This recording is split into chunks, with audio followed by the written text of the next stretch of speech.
Halo kolega politik dan halo kawan jingga. Kenalin, nama aku Ivandra Tomo selaku mahasiswa ilmu politik FISIP Universitas Brawijaya angkatan 2022. Halo, perkenalkan aku Yvonne Dinita selaku mahasiswa ilmu politik FISIP UB dan angkatan 2022 juga.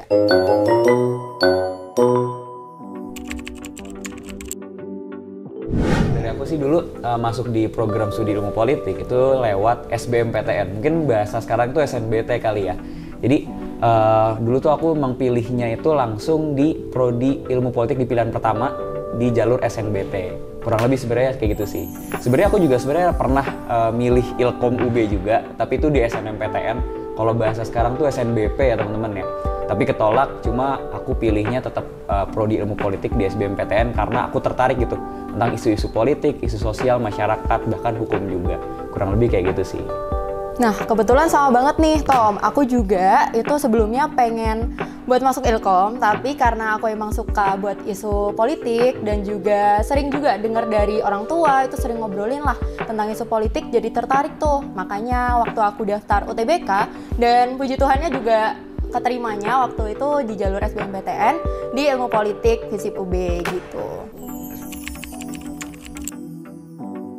Oke, kalau ekspektasi sih aku kira ya dulu tuh belajar ilmu politik cuma bahas soal teknis pemerintahan doang gitu. Tapi ketika aku masuk ilmu politik itu belajar juga bagaimana caranya terbentuk sebuah pemerintahan gitu loh sebenarnya. Jadi nggak hanya belajar teknis cara jadi DPR, nggak belajar teknis gimana cara menangin DPR semata aja. Tapi kita juga mikir, ini prosesnya pemilu tuh terbentuknya kayak gimana, itu di ilmu politik dipelajarin banget. Ini kenapa harus ada DPR, kenapa harus ada presiden, kenapa harus ada Mahkamah Agung Konstitusi dan lain sebagainya, kenapa harus dipecah belah, itu kita belajar banget di situ. Ya aku kira kayak pas udah masuk prodi ilmu politik sih belajarnya cukup berat ya, karena banyak belajar soal filsafat juga, apalagi filsafat untuk negara itu sendiri. Ini kalau dari Yvonne gimana kira-kira? Oke, kalau dari aku sendiri tuh sebenarnya ya ngebayangin masuk politik itu bakalan nanti langsung ke DPR atau gimana sih busuk-busuknya yang ada di politik. Tapi kenyataannya ternyata kita belajar banyak banget. Ada politik desa, ada komunikasi politik, ada ekonomi politik, bahkan yang kita itu bisa belajar lebih banyak daripada cuman cakupan politik yang sebenarnya tuh jadi ekspektasiku di awal gitu. Kalau pendapat soal dosen-dosen di ilmu politik sih sebenarnya ini ya, mereka tuh punya pengalaman yang cukup luas gitu ya. Karena yang sedikit yang saya pahami dan aku tahu juga, banyak banget dari dosen-dosen politik tuh yang sebenarnya tuh mereka tuh juga praktisi gitu di luar menjadi akademisi juga, atau pernah lah menjadi praktisi, dan praktisi pun juga bukan main-main gitu. Bahkan banyak juga dosen-dosen yang punya prestasi baik, misal punya jurnal yang ibaratnya internasional dan sebagainya. Ini kalau ngomongin soal dosen ilmu politik sebenarnya nggak diragukan lagi lah untuk rumpun ilmu politik. Cuma ya emang masih sering sih sebenarnya ditemuin dosen-dosen yang kayak ya karena saking dia menjadi praktisinya, jadi kelas-kelas tuh suka ketinggalan, suka-suka ditinggal, atau bahkan ngajarnya suka-suka dia. Itu tuh masih sering terjadi lah di program studi kita. Kurang lebih gitu sih. Kalau dari Yvonne gimana kira-kira? Oke, kalau dari aku sendiri sebenarnya di kelas itu kan aku ngebayangin cuma belajar doang. Ternyata ada juga yang kayak praktik-praktik, kita main ke desa buat turun lapangan. Terus ada juga dari dosen itu tugas-tugas yang kita harus bikin project bareng teman-teman. Kayak misalkan di komunikasi politik, kita ada bikin project buat mempromosikan suatu isu-isu yang ada pada saat ini. Jadi kita bawakan ke masyarakat, khususnya di teman-teman mahasiswa FISIP. Jadi kita itu bisa bukan cuma belajar di kelas, tapi juga belajar di luar bareng dosen-dosen yang pastinya bukan cuman bagus juga di bidangnya, tapi juga ada yang seru. Tapi dari di luar itu juga ada sih dosen-dosen yang mungkin agak susah untuk belajar bareng beliau, tapi tetap aman aja sih buat nilainya gitu. Kalau buat tugas di politik jujur seru ya, karena ini terakhir kali nih aku di semester 5 kan sekarang. Nah aku tuh ada mata kuliah namanya negosiasi dan lobbying gitu, keterampilan negosiasi dan lobby. Dan itu sebenarnya praktiknya politikus juga gitu, yang pada akhirnya sering ngelakuin negosiasi dan lobby entah sama partai lain atau pelaku-pelaku politik lainnya. Nah sebenarnya kalau ditanya tugasnya itu sulit atau gimana, jujur sebenarnya menarik banget, karena teman-teman aku berani jamin teman-teman ketika belajar dari SD sampai SMA nggak akan nemu tugas-tugas yang teman-teman akan alamin di program studi ilmu politik. Terus ada juga soal untuk marketing politik, ada juga soal statistik sosial, yang dimana nanti teman-teman ikut pada era menghitung Kiss Grid, lembar acak dan lain sebagainya. Yang bagiku sebenarnya hari ini tugas-tugas di ilmu politik tuh Kalau dibilang susah banget juga sebenarnya enggak, tapi justru lebih menantang banget sih, karena ya kita cakupannya udah sama yang berkaitan dengan masyarakat dan negara gitu loh sebenarnya teman-teman. Jadi lebih seru juga sih kalau buat di program studi ilmu politik itu sendiri. Kalau dari aku sih kayak gitu. Oke, kalau dari aku sendiri sebenarnya ada susah-susah gampangnya sih selama belajar ilmu politik. Ada yang beberapa mata kuliah yang aku rasa susah dan juga ada yang masih gampang untuk diikutin gitu. Karena kan di ilmu politik sendiri ada 3 fokusan ya, konsentrasi. Jadi kita bisa memilih apa sih yang sebenarnya lebih cocok sama kita dan kita bisa ikutin alurnya. Sampai nanti kalau misalnya kita udah di semester yang lebih atas, kita bisa milih nih kita lebih masuk ke yang mana sih gitu. Jadi sebenarnya sesuai dengan masing-masing aja sih susah dan gampangnya. Kalau dari aku pribadi ya, jujur nanti mungkin sharing juga kali ya nanti sama Ivon. Kalau dari aku pribadi sebenarnya kalau bilang susah atau gampang, sejauh ini ya IPK aku tuh masih di atas 3,5 gitu. Sebenarnya kalau misalkan ditanya itu kecil banget apa enggak, tapi dibilang gede banget juga enggak. Tapi bagiku sebenarnya kalau misalnya ditanya sesulit itu apa enggak sih sebenarnya teman-teman. Karena aku lebih melihat mayoritas, angkatanku terlebih dahulu deh, itu lebih banyak yang nilainya tuh bagus dibanding yang tidak bagus. Dan aku tahu ketika menilai mereka tidak bagus emang karena mereka malas aja. At least mereka tuh pasti sering banget nggak datang kelas atau sering telat kelas. Akhirnya mereka alfa. Jadi kalau misalkan ditanya susah dapet nilai atau enggak, sebenarnya selama teman-teman satu tugas ngerjain nih, terus teman-teman datang kelas dan teman-teman nggak telat juga gitu loh, punya hubungan baik sama dosen, insya Allah nilai bakal aman banget sih. Kalau misalkan menurut teman-teman nilaiku aman gitu ya. Kalau dari Ivon gimana kira-kira? Oke, kalau dari aku sendiri sejauh ini sih puji Tuhan masih aman karena dibantu juga nih kan dari awal masih maba itu sempat dekat sama beberapa cutting juga. Nah, dikasih tips-tipsnya dosen yang ini pokoknya bahaya jangan sampai kamu lupa kerjain tugasnya dan lain sebagainya. Jadinya ya ada gambaran lah buat ngelangkah lebih baik lagi. Terlebih juga pastiin juga sih diri sendiri itu bisa ngerjain tugas meskipun nggak paham deh materi yang ada di kelas. Seenggaknya tuh kita ngerjain setiap tugasnya itu bakalan dapat nilai yang baik gitu. Terus juga jangan lupa untuk masuk ke kelas, dan kalau misalkan nanti kalian bingung atau gimana karena nanti kita bakal ada kerja kelompok juga, itu kerjain aja bareng-bareng karena ada juga nih dosen yang minta kita kerja kelompok dan yang nilai itu dari teman kita sendiri. Jadi kita baik-baik aja deh gitu, jangan aneh-aneh.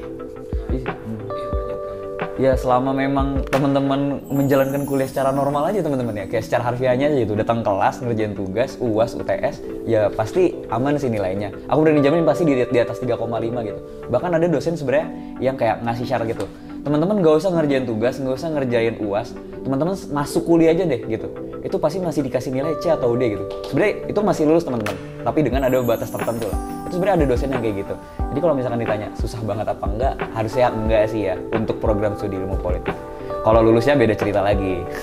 Oh iya, karena fun fact juga nih, ada cutting tuh yang bilang ilmu politik tuh susah buat kumlot loh. Tapi sejauh ini di angkatanku masih pada aman-aman aja sih nilainya. Nggak tahu nanti kalau mulai naik ke atas lagi gimana ya. Alhamdulillah gitu. Masih aman. Ya, gitu masih aman, masih bisa.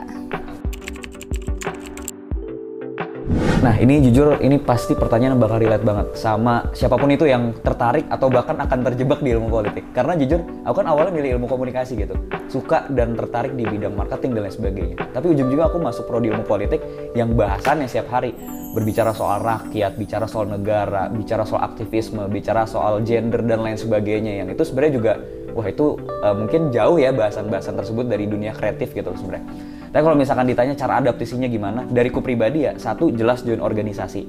Karena entah kenapa dari organisasi itu sendiri bener-bener relate banget apa yang dipelajari di prodi ilmu politik. Bahkan dosen-dosen kami pun bahkan selalu bilang, teman-teman mahasiswa nggak usah untuk pada terlalu ngejar lulus cepat banget kalau semisal pada akhirnya kalian nggak punya pengalaman organisasi. Jadi artinya apa? Bahwasannya hari ini memang organisasi ini sangat-sangat diprioritaskan. Itu yang pertama, adaptasi saya itu mulai dari situ. Yang kedua, ketika lingkungan organisasi setidaknya sudah beradaptasi duluan, saya otomatis juga belajar dari mereka nih, gimana caranya dari mereka tuh belajar adaptasi juga di prodi ilmu politik. Sehingga misal apa? Kayak misal mulailah sering baca berita-berita soal apapun itu gitu. Berita soal perpolitikan di Indonesia, di Kota Malang sekalipun, di Provinsi Jawa Timur sekalipun, atau soal apapun yang ibaratnya membiasakan diri kalian untuk baca. Mulai dari suka membaca, ujung-ujungnya teman-teman akan aware gitu, akan kritis juga. Nah, ketika teman-teman akan aware, kritis, ditambah teman organisasi, menurutku itu adaptasi yang sangat-sangat baik sih untuk prodi ilmu politik. Karena fun fact aja, prodi ilmu politik itu sebenarnya lebih mengincar untuk mahasiswanya jauh lebih kritis gitu loh sebenarnya teman-teman. Kritis akan segala hal apapun lah. Kurang lebih sebenarnya kayak gitu. Kalau dari Ivon gimana gitu? Oke, sebenarnya aku sepakat banget terkait dengan poin organisasi tadi. Kenapa? Karena biasa deh jurusan yang lain, misalkan ilmu komunikasi, itu praktiknya bisa ada laboratoriumnya masing-masing lah, psikologi juga bisa. Nah, tapi kalau di politik sendiri, laboratoriumnya itu ya organisasi. Kata dosenku sih gitu dulu. Terus kalau misalkan kalian juga bingung gitu beradaptasi tentang politik, sekarang tuh justru malah isu-isu yang lagi naik dan lagi rame itu politik. Jadi kita misalkan buka Instagram, buka aplikasi Twitter dan lain sebagainya, itu isinya tuh udah banyak banget politik. Jadi misalkan kalian mau bingung ngikutin isu apa, di kelas mau ngebahas apa, itu gampang banget karena ada di sekitar kita sendiri gitu loh.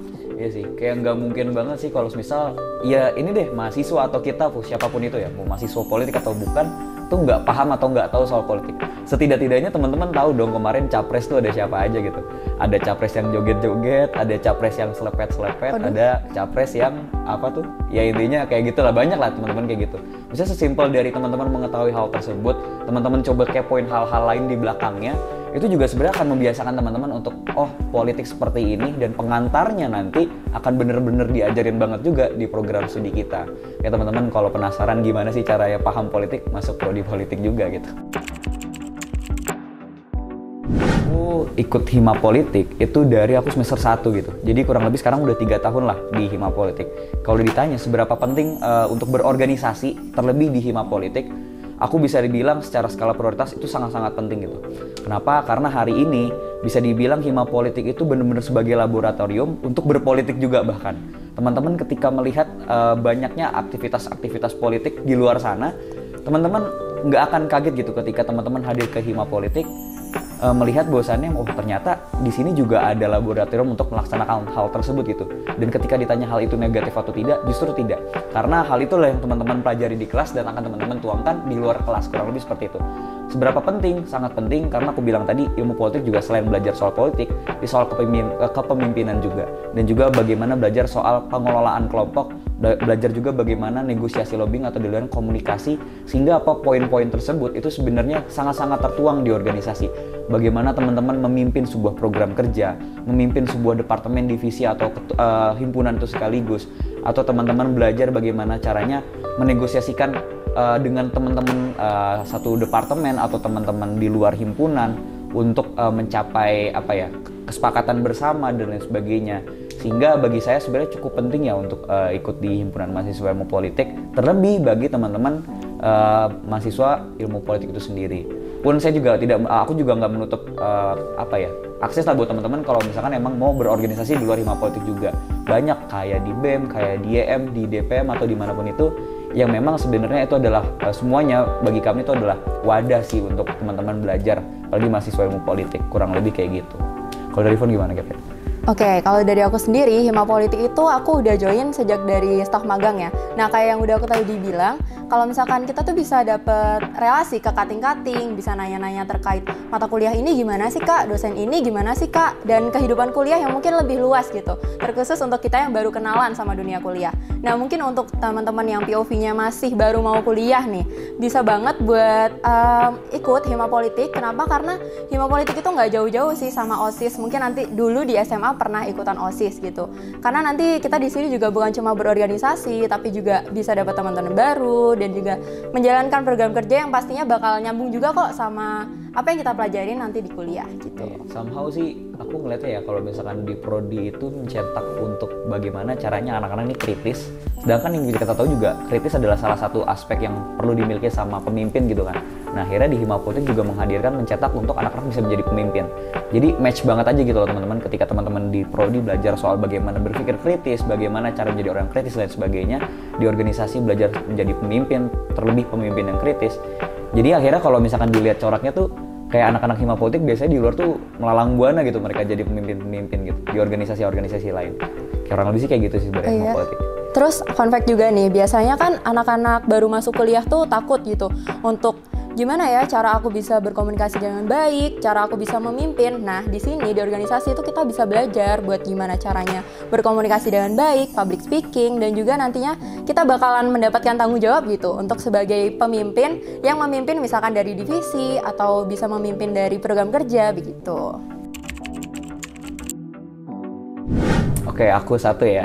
Oke, kita Mungkin selang-seling aja gitu. Seling-seling boleh ya? Pejabat deh satu politik. Aku anak organisasi. Oke, organisasi ya. Terus aku aktivis. Aktivis. Prodi politik itu aktivis banget anak-anaknya. Kalau aku politis, karena kita benar-benar diasah supaya politis di sini. Ya jadi jangan kaget kalau politis juga. Terus apalagi ya? Anaknya DPR banget, DPR tuh. Jadi prodi politik berkaitan banget lah, erat banget lah sama DPR legislatif kayak gitu. Ya benar. Satu lagi sih kalau dari aku hobi demo. Udah gitu. Jadi sebenarnya nggak jauh-jauh ya teman-teman ya. Dari kayak pemerintah, aksi, mahasiswa dan aktivis dan organisasi sebenarnya nggak jauh-jauh dari situ sih. Prodi ilmu politik, mungkin kayak gitu ya. Sebenarnya teman-teman ketika teman-teman mendengar ilmu politik atau politik sendiri, teman-teman paling sering banget ngerasa politik tuh kotor, politik tuh soal korupsi, politik soal uang. Tapi bagi kami politik itu sesuai dengan apa yang didefinisikan secara klasik ataupun yang terbaru, itu adalah sebuah cara di mana kita mencapai kebaikan dan kesejahteraan secara bersama. Nah, harapannya teman-teman di program studi ilmu politik tetap ada dan tetap eksis hingga hari ini untuk terus menciptakan bahwasannya aktor-aktor politik di kemudian hari itu menjadi aktor-aktor politik yang mengusahakan kesejahteraan secara bersama, tidak hanya kepentingan oleh pihak-pihak tertentu aja. Teman-teman, bagi teman-teman yang ragu kalau misal mau masuk prodi ilmu politik bakal jadi apa, setidaknya teman-teman hari ini aku tahu banget kenapa sih fenomena politik yang ada di Indonesia itu bisa terjadi. Kenapa sih kemarin misal kasus-kasusnya Prabowo atau kasusnya Jokowi itu bisa terjadi dan itu bisa dipahami semua gitu oleh teman-teman politik. Jadi ada sebuah kebanggaan tersendiri lah akan hal itu loh. Dan mungkin teman-teman ketika teman-teman mau milih prodi ilmu politik, silahkan teman-teman nggak perlu takut ketika teman-teman belum begitu paham soal politik, karena kita bakal belajar adaptasi bareng mulai dari nol antara himpunan dan juga program studinya akan terus beriringan dan untuk beririsan juga lah untuk mengembangkan mahasiswa-mahasiswa dan anggota-anggota di dalamnya. Kurang lebih dari aku sih kayak gitu ya. Oke, mungkin kalau dari aku sendiri udah cukup banyak ya yang dijelasin sama Mas Tomo. Mungkin aku memberikan satu fun fact aja nih. Karena anak ilmu politik itu nanti lulusnya dapat apa sih yang di belakang nama itu? SIP. Ya, dapat gelar-gelar. Gelarnya SIP. Jadi nanti nama kalian bakal ada di belakangnya SIP gitu. Dan jangan lupa untuk daftar ilmu politik karena di sini kita nggak bakalan cuma pusing-pusing doang, tapi juga bakalan tahulah hal-hal apa yang ada di sekitar kita dan juga hal apa yang sebenarnya tuh ada di belakang sana tuh. Gitu. Jangan lupa untuk daftar ilmu politik ya. Oke, mungkin terakhir dari kita buat jargon kali ya, buat menutup sama kolega politik dan mungkin calon-calon kolega politik. Oke, mungkin satu kali setelah saya, politik utuh, kuat, setekad.